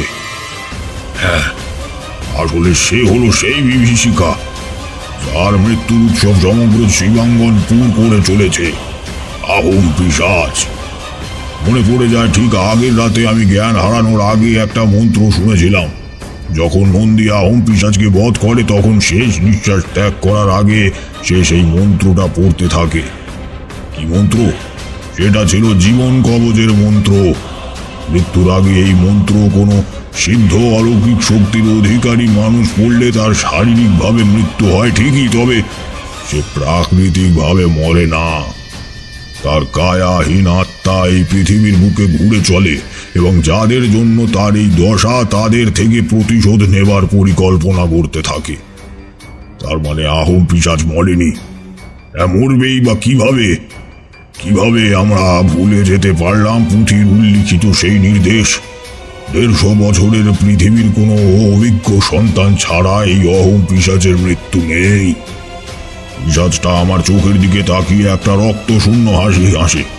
আমি কেঁপে উঠি। নিজের গলার রুদ্রাক্ষটাকে নিরীক্ষণ করতে গিয়ে দেখি আমার গলাটা একেবারেই শূন্য, সেইখানে কোনো প্রকার রুদ্রাক্ষের মালা নেই। আমার বুকটার সাথে সাথেই ধক করে ওঠে, তবে ততক্ষণে আর কিচ্ছুই করার নেই। পিশাচটা আমাকে বশীভূত করে আমার চোখের দুটো মনির দিকে এক ঠায় চেয়েছিল। আমার শরীরটা আবারও নিস্তেজ হয়ে পড়ছিল। আমার চেতনা ধীরে ধীরে দুর্বল হয়ে আসছিল এবং চোখের পলক দুটো ভুলে যাওয়া মোমের মতো বন্ধ হয়ে যেতে চাইছিল। তখনই খট করে আমার দরজার পাল্লাতে একটা আওয়াজ হয়। আমি চমকে উঠে মেঝের উপরই ছিটকে পড়ি এবং দেখি ঘরের মধ্যে তাতাই এসে দাঁড়িয়েছে। সামনে জানালার কাছে উদীয়মান অহোম পিশাচ হিংস্র দৃষ্টিতে তাতাইয়ের দিকে তাকায় এবং তাতাইও তার ছোট্ট ছোট্ট অপরিপক্ক দুটো চোখ নিয়ে রাগান্বিত দৃষ্টিতে জানালার পাশে তাকায়।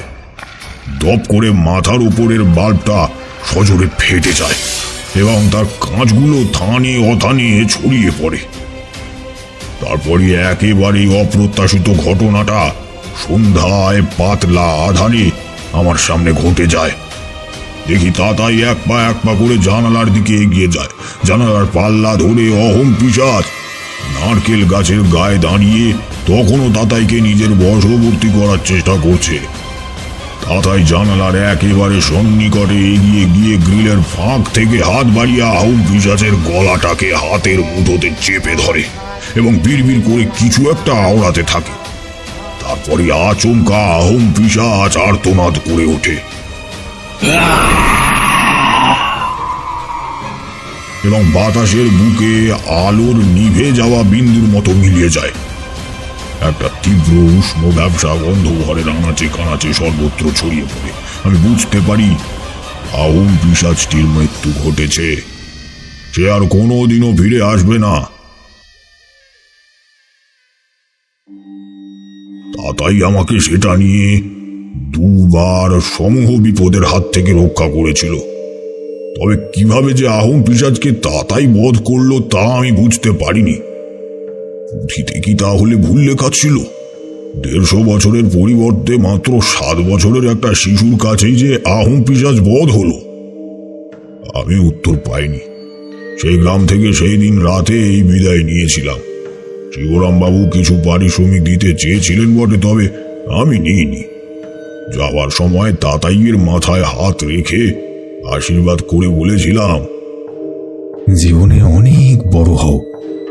তবে সে যে অত অল্প বয়সে কতটা বড় হয়েছে তার সামনে আমার আশীর্বাদ একেবারেই তুচ্ছ।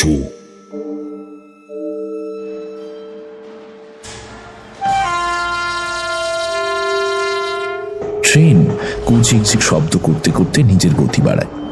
পাশের গাছপালা, সবুজ ধান ক্ষেত অন্ধকারের মধ্যে দ্রুত পিছনে ফেলে ট্রেন দৌড়তে থাকে। ট্রেনের হকারের কাছ থেকে তারানাথ 1 ঠোঙা বাদাম কিনেছিল। গল্প শেষ করে সেটাকেই দাঁতে দিয়ে সে পিষছিল। কিশোরী বলে ওঠে, এ কিরকম কথা ঠাকুরমশাই? ঘটনার কারণ তো জানতে পারলাম না। যদি ছেলেটা সাধারণ হয়ে থাকে তাহলে তার এত ক্ষমতা এলো কিভাবে? আমি আন্দাজ করি, আচ্ছা এমন কি হতে পারে যে ছেলেটির খুবই তন্ত্র সাধনের ইচ্ছে ছিল, সুতরাং মনের ইচ্ছের জুড়ে? তারানাথ হেসে ওঠে, কেন বিভূতি, অসম্পূর্ণ তন্ত্র সাধক তারানাথের মনে কি কম ইচ্ছে ছিল? বলে তুমি বলো, কে একা ওই আহুন পিশাচের সাথে লড়াই করতে যায়? কথাটার কোনো জবাবই আমার কাছে নেই। আমি চুপ করে যাই। বাইরে আবার মেঘের গর্জন খানিকটা দাপিয়ে মুষলধারে বৃষ্টি নেমে আসে। তারানাথ বলে, তাদের মনে এখন যে প্রশ্ন ঘুরে বেড়াচ্ছে এর উত্তর আমি সেই ঘটনার ঠিক 1 বছর পর পেয়েছিলাম। কথাটা শুনেই আমি এবং কিশোরী আরো একটু সতেজ হয়ে উঠি। তারানাথ সেটাকে লক্ষ্য করে একটু মুচকি হাসে এবং বাকিটা বলে চলে। চক্ষুবুড়ি নামের একটা সাধক্ষীর সাথে আমার সেবার এক জঙ্গলে সাক্ষাৎ হয়। তিনি বলেছিলেন জাতিশ্বরের কথা। পৃথিবীর সবচেয়ে পটু এবং দক্ষ মানুষ হলো জাতিশ্বর। তোমরা জাতিশ্বর কাকে বলে জানো কি না ঠিক জানি না, তাও তোমাদের জানার সুবিধার্থে বলে রাখি, বর্তমান জন্মের এমন একটা সত্তা হলো জাতিশ্বর, যার পূর্ব জন্মের সব কিছু শৈশবে মনে থাকে। এটা হলো ঈশ্বর বর্ষিত একটা অদ্ভুত ক্ষমতা। এবার বলি কিভাবে এই জাতিশ্বরের সাথে তাতাইয়ের মিল আমি খুঁজে পেয়েছিলাম। পুঁথিতে বলা হয়েছিল যে 150 বছরের অভিজ্ঞ একজনের ক্ষেত্রেই শুধুমাত্র আহুন পিশাচকে বধ করা সম্ভব, এবং 150 বছর তো একজনের পক্ষে বেঁচে থাকা সম্ভব নয়। এক্ষেত্রে যারা জাতিশ্বর নামক শক্তির অধিকারী হয় তাদের কিন্তু 150 বছরের অভিজ্ঞতা থাকার অস্বাভাবিক কিছুই নয়, কেননা তাদের 2 জন্মের অভিজ্ঞতা একত্রে প্রতিফলিত হয়, তাই নাকি? তাহলে যেহেতু তাতাই আহুন পিশাচকে বধ করতে পেরেছিল, নিশ্চয়ই সে একজন জাতিশ্বর ছিল। ব্যাপারটা আরো একটু আন্দাজ করে মনে হয়েছিল যে অঘরী 70 বছর আগে একটা আহুন পিশাচকে মেরে শিবাঙ্গনপুরকে রক্ষা করেছিল, তারই জন্মান্তর হলো তাতাই। পরে সেই অঘরীর মৃত্যুর আগে পর্যন্ত বয়সও সন্ধান করে জেনেছিলাম তিনি যখন মারা যান তখন তার বয়স ছিল 144 বছর। হ্যাঁ, বিষয়টা অদ্ভুত ঠেকলেও এটাই সত্যি। কি উপায়ে যে তিনি এত বছর শরীরে প্রাণ টিকিয়ে রেখেছিলেন জানি না, শুধু এইটুকুই জানি তিনি সুদূর হিমালয়ে প্রাণ ত্যাগ করেন। তাহলে নিজেই হিসাব করে দেখো না, যদি তাতাইয়ের বয়স 8 ধরা হয় তাহলে হিসেব কি বলে? কাকতালীয় না এটাই সত্যি তা আমার জানা নেই, তবে আমার অভিজ্ঞ ভাবনার ধারা এটাকেই প্রশ্রয় দেয়। তারানাথের কথাগুলো শেষ হতেই ট্রেনটা ধীর স্থির হতে হতে একটা শব্দ করে স্টেশনে এসে মেশে। হলদে নেম প্লেটে বড় বড় অক্ষরে লেখা শিয়ালদহ। কথাবার্তা সে পর্যন্ত থামিয়ে আমি, কিশোরী আর তারানাথ সঙ্গের জিনিসপত্র সাবধানে নিয়ে ট্রেন ছেড়ে নেমে পড়ি। এখন অনেকটা পথ পেরোতে হবে। মঠ লেন কি আর এটা নাকি?